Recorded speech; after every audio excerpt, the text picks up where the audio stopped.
Moviebox Pro is not available on the official Firestick App Store, so it requires sideloading.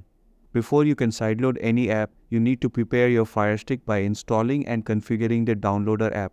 If you're new to this, there's a beginner-friendly guide available to help you set it up. But here's a quick summary. First, go to Find, then search on your Firestick and type Downloader. Select the first suggestion and then click on Get to install it.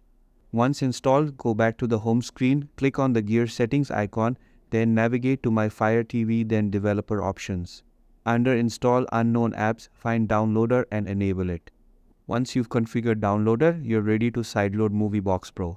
Start by holding the Home button on your Firestick remote to open the navigation menu, then select Apps.